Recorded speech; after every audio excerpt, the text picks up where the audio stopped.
John Chapel is presiding. Thank you all. You may be seated. Council can approach.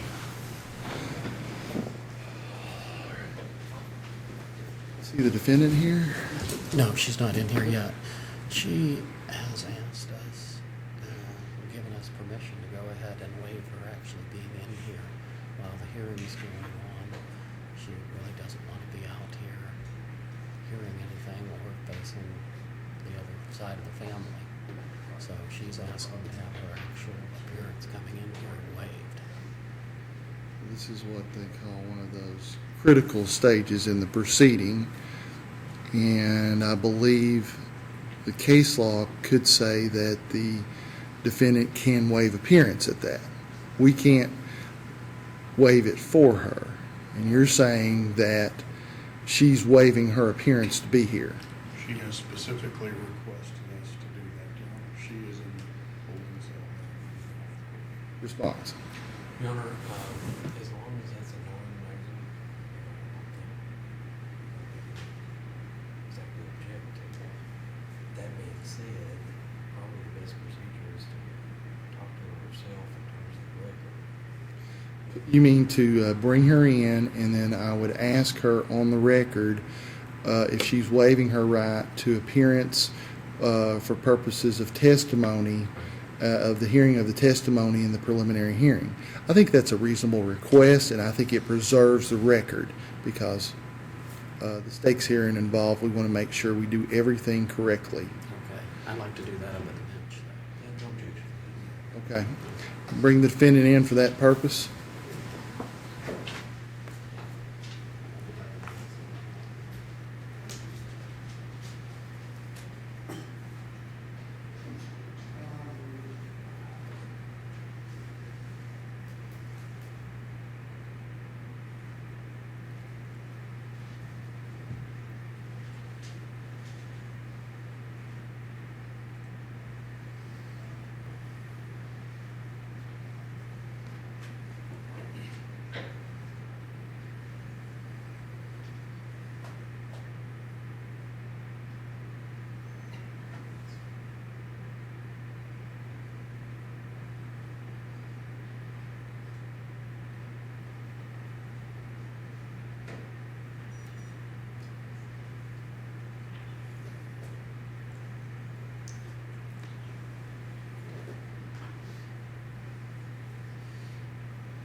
Ms. Taylor, your counsel, Do we want to put this on white noise?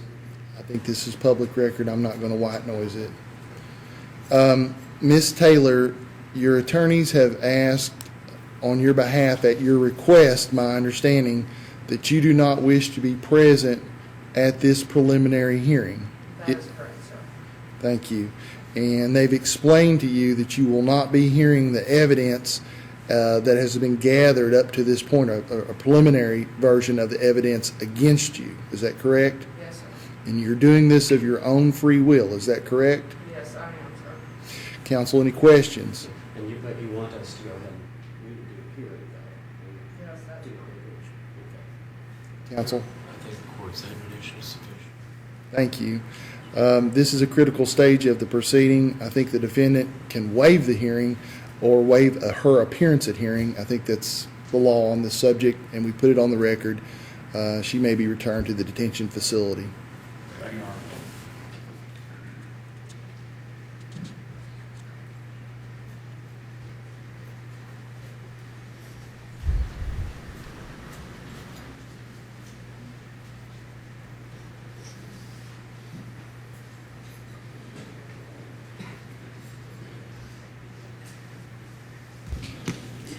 All right.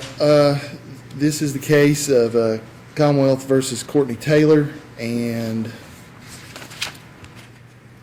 we're here today. I believe representatives on behalf of the Commonwealth attorney are present. Is that not correct? Robert Stevens for the Commonwealth and Graham Trimble for the Commonwealth. And then we have Mr. Findell and also Mr. Gibbs on behalf of Courtney Taylor. Is that correct? Yes, Your Honor. It's Commonwealth's burden. At this point, the defendant has waived appearance but not waived the preliminary hearing, and we will proceed on with the preliminary hearing. Commonwealth can call its first witness. We call Detective Billy Correll, Kentucky State Police. Detective Carell, if you would, approach me.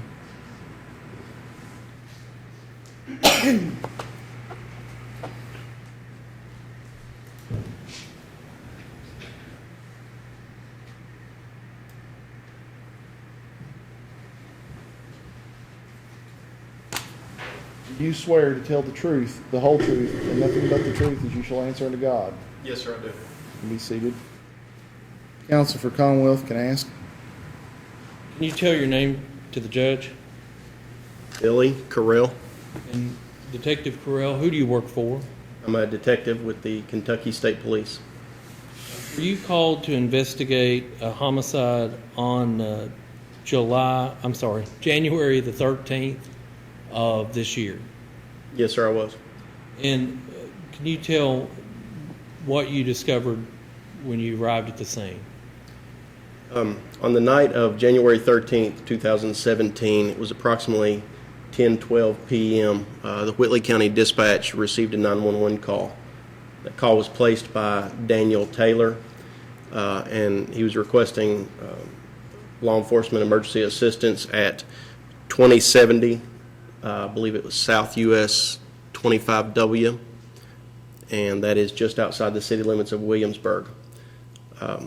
The investigation determined that Mr. Taylor had been attempting to make contact with the residents of that household, which were identified as Larry Taylor, Courtney Taylor, Jessie Taylor, and Jolee Taylor.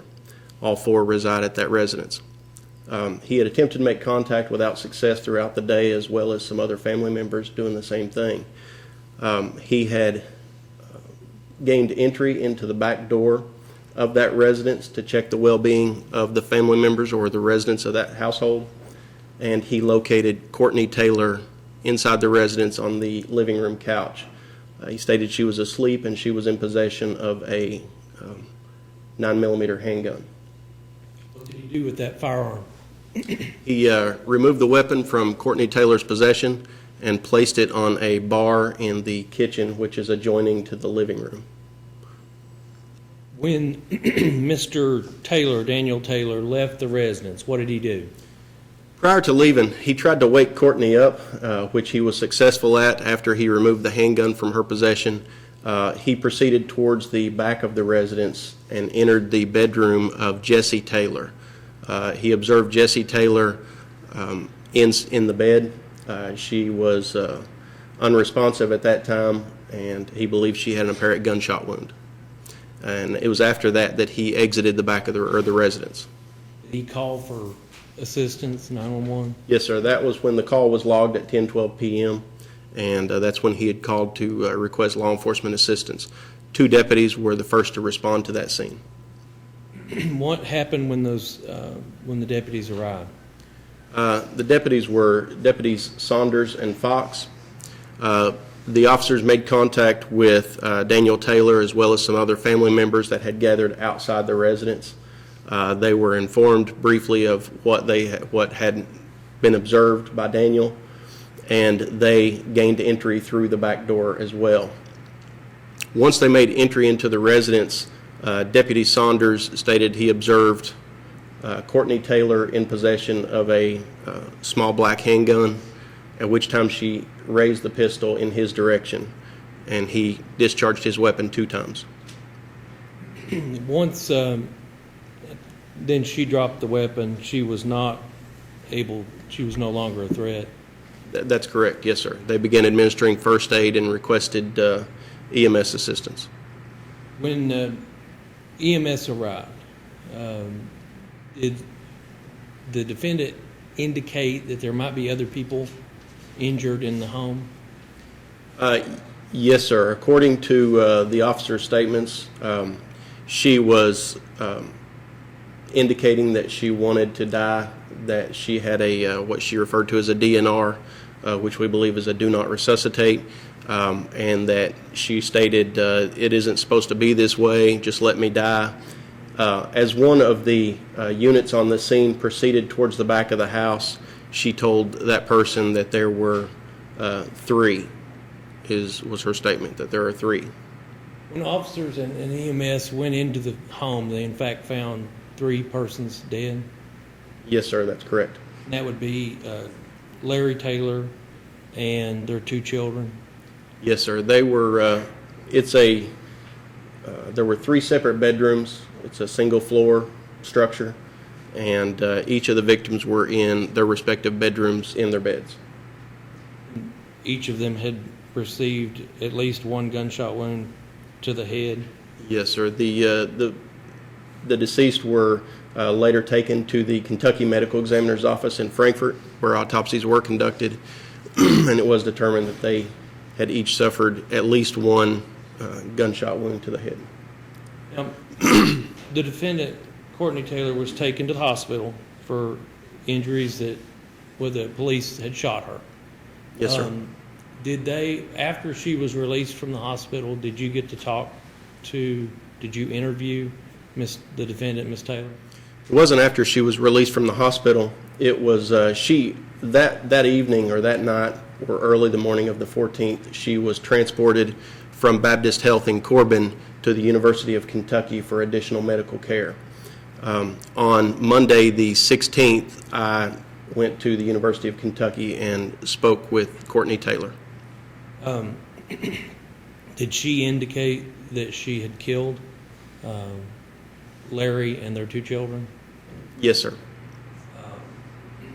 Did she indicate that it was intentional? That she had intended to kill them? Courtney Taylor, when I spoke with her, she would not go into great detail about what had transpired with the children.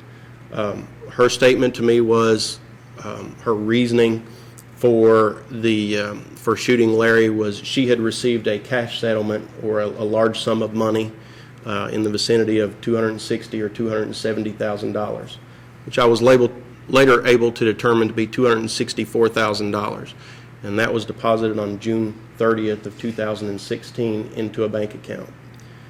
Courtney stated to me that she had deposited that money into an account, and she had recently discovered that the balance of that money was gone, that there was only a small amount of money left in the account. When you talked to Ms. Taylor, let me go back a bit. Daniel Taylor had arrived and found her at the home, and he also observed at least 1 person that had been killed in the home. Yes, sir. He then called 911. Yes, sir. After the shooting, after the defendant shot the 3 persons, did she indicate that she had actually left the house? Or did you otherwise, in your investigation, determine that she left the house? It was during my interview with her on the 16th, she did indicate that she had left the residence on the morning of the 14th. And she indicated it was after all three of the victims were deceased. Did she in fact buy cigarettes? She indicated she had bought a pack of cigarettes. I was able to corroborate via, I believe it's called Southside Tobacco. It's a small cigarette store near the residence, that she had gone there and purchased a pack of cigarettes at the drive-thru as well as a can of soda.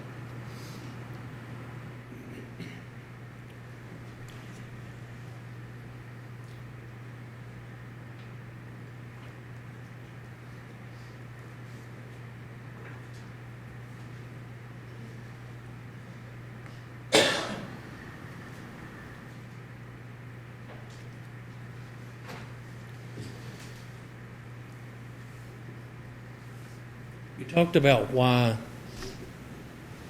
or the reasons that Ms. Taylor, the defendant, gave for killing her husband. Did she indicate why she killed her children? Yes, sir, she did. What was that? When we processed the scene on the night of the 13th and the morning of the 14th, excuse me, we located approximately 6 pages of handwritten notes that had been discarded in the kitchen garbage can. Also, we located a spiral notebook on the couch, which is the location that Daniel Taylor had indicated that Courtney Taylor was lying at when he made entry. Those notes contained handwritten notes that had some information regarding what appears to be why she describes that she did this, as well as in my interview with her on the 16th, the statement that she provided to me as to the reason for it. What she indicated was that she had grown up feeling unloved and without a mother, and that she didn't want that feeling to carry on to her children, to have the same feeling of not having a mother in their lives.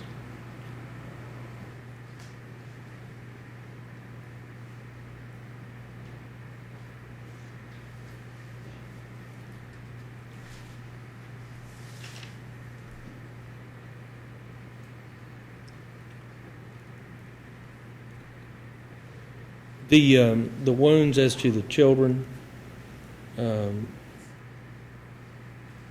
what were either of those, were they from a close range, or do they appear to be from a close range or from distance? Based upon the medical examiner's preliminary findings, they are near contact, is how they're referred to, I believe. No other questions at this time, Your Honor. On behalf of the defense, you may ask. Detective, a couple of follow-up questions. The young man who went in who later made the 911 call, did he go in by himself? Yes, sir, he did. Okay, so there was no one else with him? There was another gentleman there, which is Jesse's boyfriend. His name is Michael Rose. He stated that he was at the back door when Daniel went in, but it's my understanding he did not fully go into the residence.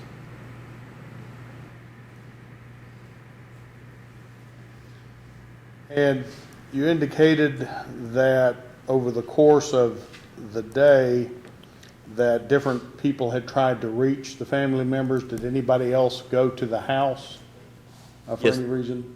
Yes, sir. Okay. Did they report anything unusual or different to you? No, sir. Okay. So when they went to check on them, did they like knock on the door, get no answer, that kind of thing? Yes, sir. Mr. Rose stated that he had gone to the residence, knocked on the door. The dog was inside. He could hear the dog inside, and the vehicles that they commonly have were both located, parked in the driveway, and which caused even more concern that he couldn't get in contact with anyone at the residence. When Mr. Taylor went in the back door, I think you indicated that he broke in or broke the door in to get in. Yes, sir. I'm assuming that it was locked. Yes, sir. Okay. When he went in that door, did I understand you to say he then woke Courtney up? at some point? Yes, sir, that's my understanding. When he made entry, he located Courtney on the living room couch. So when he broke in, I guess my question is, she didn't respond to the noise of him coming in through the back door?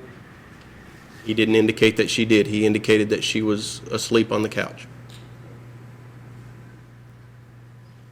All right.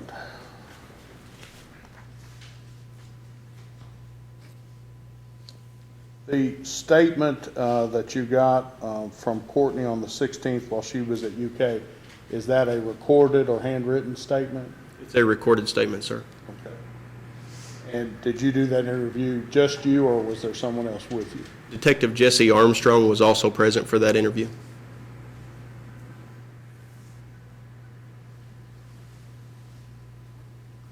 And was Ms. Taylor advised of her rights prior to giving you the statement? Yes, sir, she was.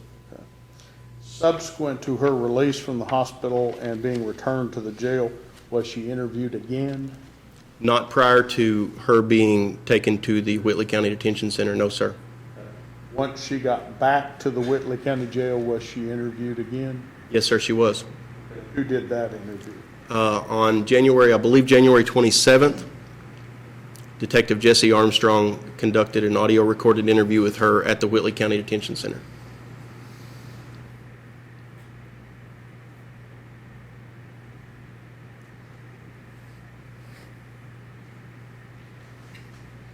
And Ms. Taylor's medical records, both from Corbin and UK, have those been ordered, do you know? Yes, sir. I have received the records from the Baptist Health, but I have not received the records from the University of Kentucky at this time. Subsequent to Ms. Taylor being removed from the scene and the other things done there, was the home searched? Yes, sir, it was. Okay. And was that pursuant to a warrant? A search warrant, yes, sir. Okay. And was that a search warrant that you executed, or was another officer? Your Honor, I'd object to relevance, given that this is a preliminary hearing as to I'm probable gonna give him a cause. little leeway. You can ask a question, he can answer it. That I was present during the execution of the search warrant, yes, sir. The gun that Ms. Taylor had in her hand when she was shot by the deputies, I'm assuming that was recovered? Yes, sir, it was. Okay. Were other weapons recovered? Yes, sir. Were there any drugs, narcotics, drug paraphernalia, anything like that recovered from the home? We collected one prescription bottle. I do not recall the name of the type of medication. I'm wanting to say it was a blood pressure medicine. It was a non-controlled substance, and that was located beside the couch in the living room. Was the vehicle that Ms. Taylor drove to the cigarette tobacco store, was it also searched? Yes, sir, it was. Was anything recovered from the vehicle? No, sir.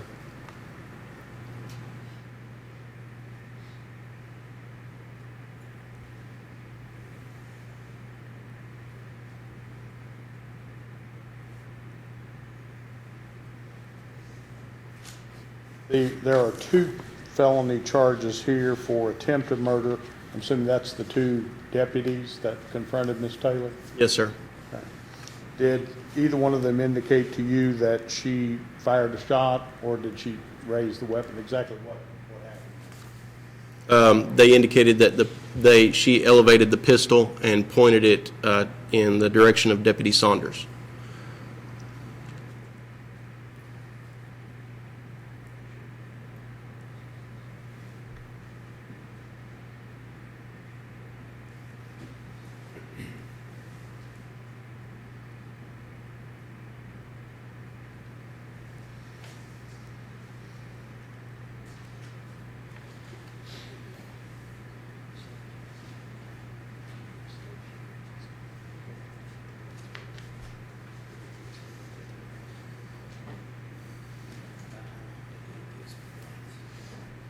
Your interview on the 16th, you indicated it was recorded. Was your entire conversation recorded, or was there a statement recorded? The entire conversation, sir. And Approximately how long was that? Approximately an hour and a half.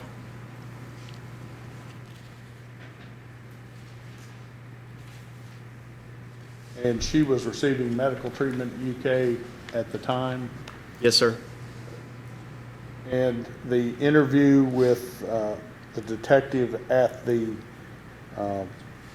jail on the 27th, do you know if that was a recording of the entire conversation or just a statement? I do not know, sir.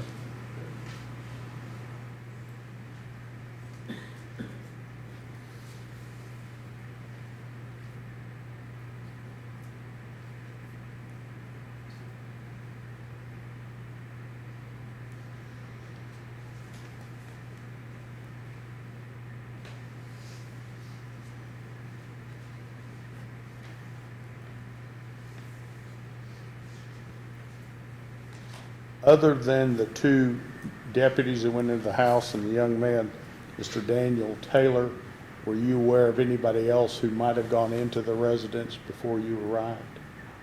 There were some other law enforcement officers as well as the emergency medical personnel that also entered.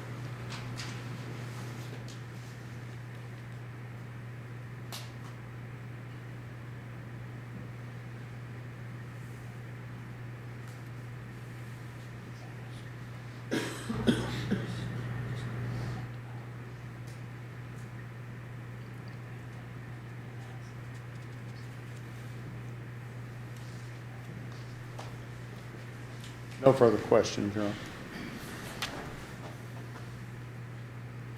Any follow-up on behalf of the Commonwealth to this witness? Not with this witness, Your Honor. Thank you, sir. You may step down. Thank you. Commonwealth, call its next witness. Your Honor, we called Jessie Armstrong.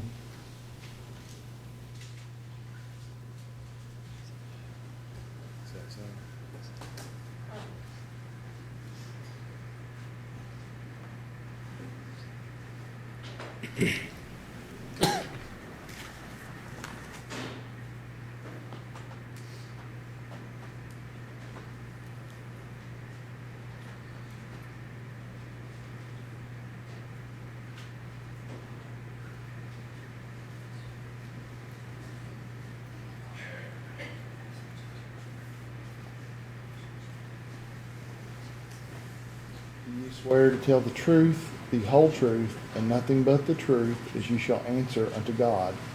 I do. Yes, you do. May I ask on behalf of the Commonwealth? Thank you, Your Honor. Can you tell your name to the judge? Jesse Armstrong, And for who do you work? Kentucky State Police. We were working in that capacity back on January the 13th of this year. I was.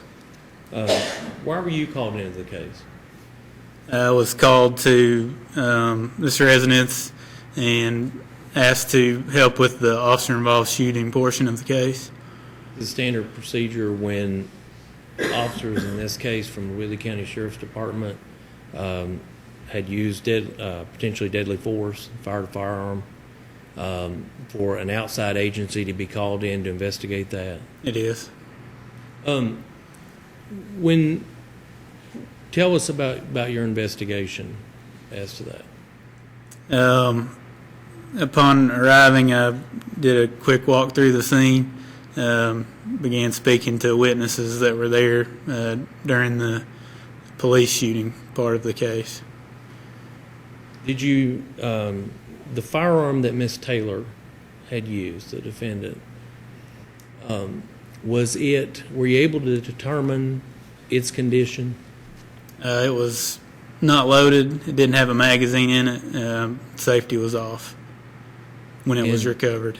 Okay.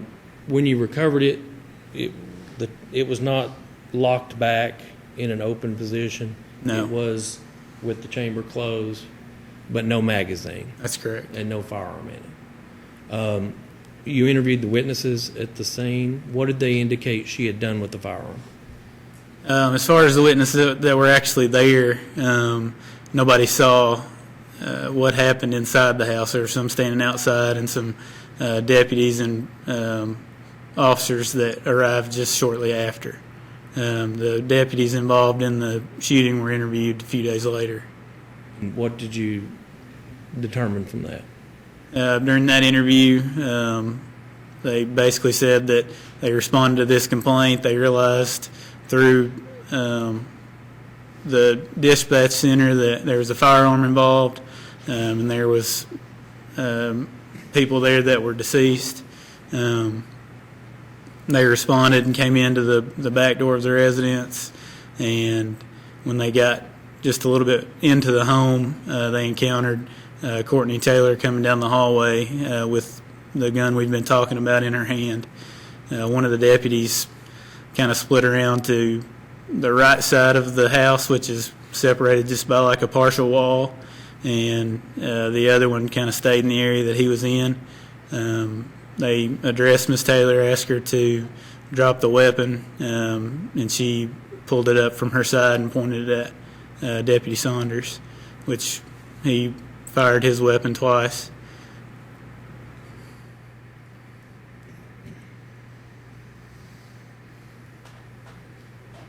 No other questions this time, Your Honor. On behalf of the defense, you may ask.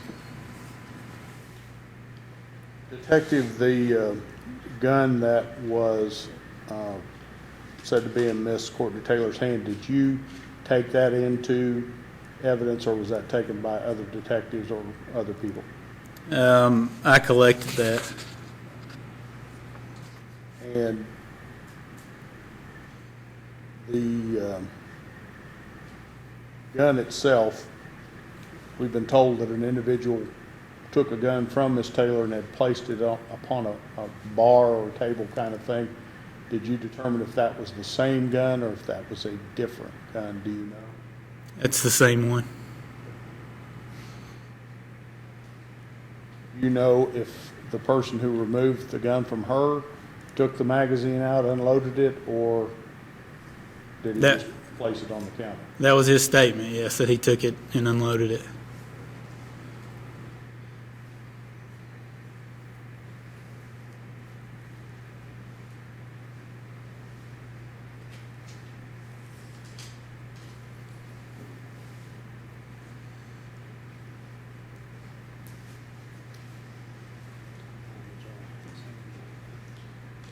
After Miss Taylor was released from UK and returned to the Whitley County jail, did you interview her concerning your part of the investigation? I did interview her. Most of the information actually pertained to Detective Carell's case that I got. And that interview was at the jail? It was. Was that on the 27th?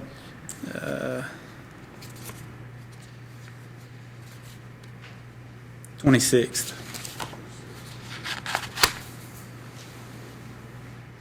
And we've been told that interview was recorded, is that correct? That's correct. And did you record the entire conversation or just a statement part of it? The entire conversation.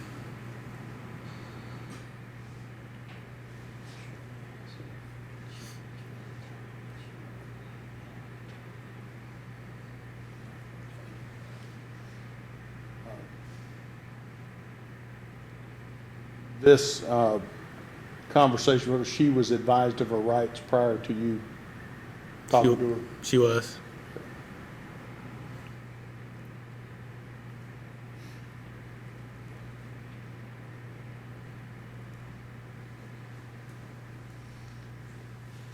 Other than what you described for us at this point, did you have any other involvement in the investigation? Other than assisting at the scene with evidence collection and doing those interviews there and speaking to Miss Taylor, no.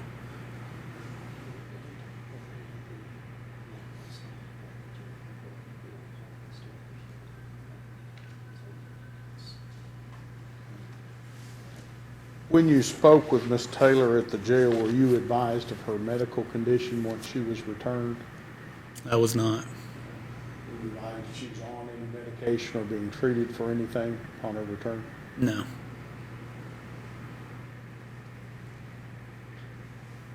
That's all the questions we have, Chuck. Follow up, sir? One quickly, Your Honor.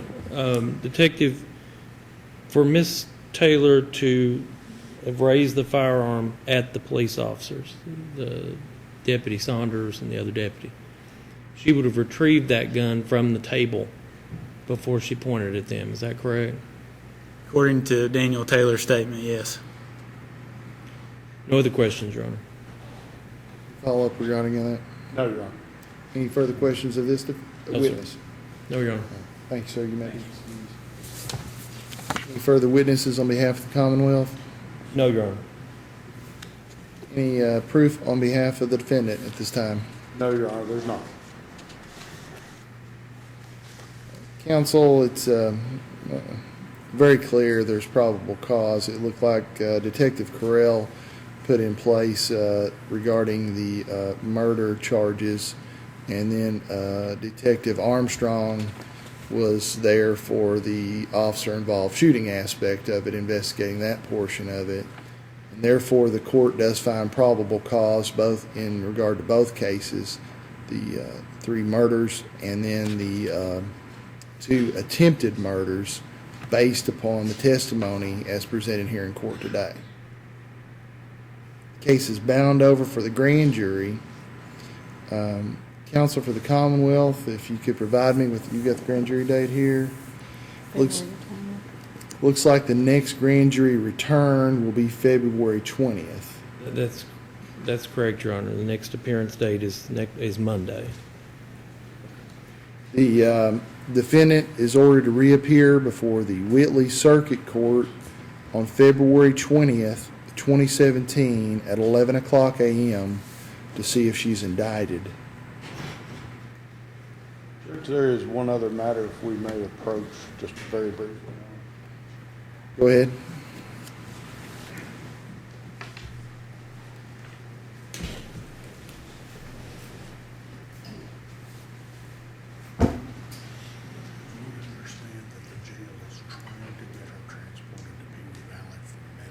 That's my understanding. If we need an order, can we submit it to you to facilitate that if they get arrangements made? I think that's what the jail wants and would be in the best interest. I don't think my understanding from testimony is she's double gunshot wound, and the jailer doesn't want that liability for her care. No, we don't object where she's at as long as she's in custody. Right, I think it's standard protocol for someone who's severely injured or has severe medical issues. To that extent, I thought I usually don't have to sign an order to that effect. It's my understanding, and that's one of the reasons I pushed the hearing to today, is because it was my understanding her medical needs were too great, and that the Whitley County jailer wanted to go ahead and had made arrangements for that. Right, they've said they're waiting for a call from PCIW. So there's no. We just just in wanted- case. It's a non-issue, but if there is an order that needs to be signed to help facilitate the jail's needs to transport her there, I'm going to be signing that if there's no objection. Yeah, There's we'll not, certainly Your Honor. do. Okay. Thank you. That's all.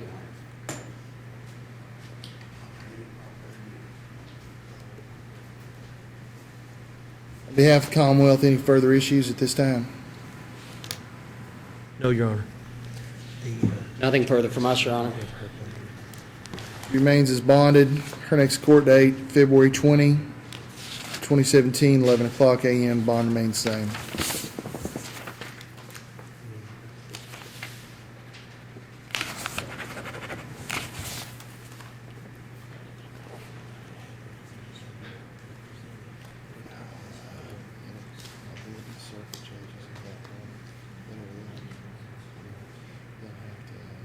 Circuit judges will have to avoid that. I can go up in the circuit case, so those guys will all find something.